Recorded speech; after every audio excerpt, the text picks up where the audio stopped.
जो भगवान शिव की भक्ति में तत्पर रहते हैं, जिनका चित्त भगवान महादेव में लगाए, जो भगवान शिव के चिंतन में लगे हैं, वह कभी दुख के भागीदार नहीं हो सकते। यह वर्णन किया गया है। कभी भवानान मनोज्ञानी विभादाभरणम श्रिया, मनोहर भवन, विलासता, स्त्रियां, धन धान्य संपदा, खेती बाड़ी, पशु वाहन, ये तो भोग की चीजें, और मरने के बाद में मुक्ति, ये दोनों चीजें भगवान शंकर की कृपा से मिल जाती हैं। दुनिया का संपूर्ण वैभव प्राप्त हो जाता है, मृत्यु के तत्पश्चात मोक्ष प्राप्त हो जाता है। भगवान शंकर की कृपा से सौभाग्यम कांत मद्रूपम सत्वम त्यागाद्र भावत, सौभाग्य मिलता है, घर में खुशियां मिलती हैं, रूप बल दया का भाव, सूरता और विश्व में विख्याति। भगवान शंकर की कृपा से पूरी दुनिया में ख्याति मिल जाती है। पेट भरने के लिए तो सब दुनिया जीती है। शिव महापुराण में एक बड़ी अद्भुत बात कही है कि अच्छे कामों में जब तक धरती पर तुम्हारा नाम रहता है, तब तक सूक्ष्म स्वरूप से तुम भगवान के चरणों में उनके दूत बन करके वास करते हो। इसलिए ऐसे काम करके जाए कि धरती से हमारा नाम ना मिटे। हमसे पहले के महानुभाव जितने हुए हैं उनके नाम चल रहे हैं।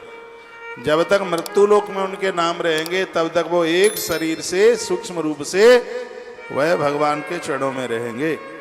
तो कहा गया है कि भगवान महादेव की कृपा से पूरी दुनिया में ख्याति मिल जाती है।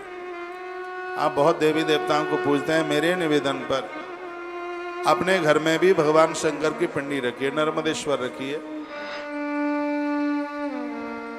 पारे के शिवलिंग रखिए, चांदी के शिवलिंग रखिए, मिट्टी के शिवलिंग बना करके पूजन कीजिए। यहाँ बेटियां सुन रही हैं, जो कन्याएं 50,000 मिट्टी के शिवलिंग बना करके नदी में उन्हें प्रवाहित कर देती हैं, उन्हें अच्छे घर और वर की प्राप्ति होती है। ऐसा वर्णन इसी ग्रंथ में लिखा है। जो बच्चे पढ़ने में कमजोर हैं, 50,000 मिट्टी के शिवलिंग बना करके और उसको नदियों में प्रवाहित किया है, संपूर्ण विद्या उनके पास में चल करके आती है। पार्थिव शिवलिंग की पूजा का इतना बड़ा महत्व है। शौर्यम वही जगत ख्याति शिव अर्चयित भवेत। भगवान शंकर पूरी दुनिया में तुम्हें ख्याति करते हैं। रावण कैसा भी रहा हो, लेकिन उसकी भी पांडित कर्म में ख्याति हुई है, भगवान महादेव की कृपा है। क्योंकि भगवान शंकर विद्वान बना देते। यह भोलेनाथ की बहुत बड़ी कृपा है। शंकर का भगत बहुत बड़ा विद्वान होता है। विद्याएं उन लोगों के पास ऐसे आती हैं जैसे नदियां समुद्र में जाके गिरती हैं। मैंने तो बहुत बार निवेदन किया है, आपके बच्चे पढ़ने लिखने में कमजोर हैं, शिव जी के सन्मुख जहाँ जल गिरता है, जलेरी के ठीक सामने एक दिया जलवा करके रखिए, और आप देखिए कितनी विद्या उनके पास चल के आती है। आप बहुत बार कहते हैं कि हमारा बेटा एक नंबर से रह गया। यदि आपका बेटा 1 नंबर से रह गया है, तो मैं ग्वालियर की पवित्र व्यासपीठ से निवेदन कर रहा हूँ, आज से ही भगवान शंकर के प्राण प्रतिष्ठित मंदिर में संध्या काल में प्रदोष काल रोज आता है। प्रदोष काल में एक घी का दिया जला करके आप रखिए, जिधर जल गिरता है उस साइड में ऐसे रखिए कि पानी दिए के ऊपर ही न गिर जाए।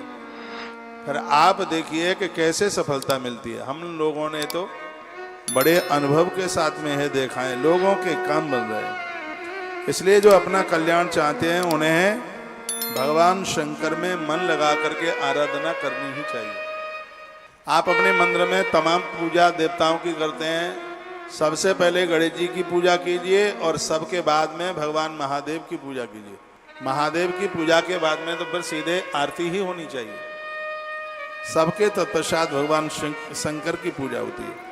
शिव पूजा विधिम कुर्यादिक छेद शिवात्मना त्वरितम जीवितम यान्ति तुरतम याति यौवन। जीवन बड़ी तेजी से जा रहा है भैया।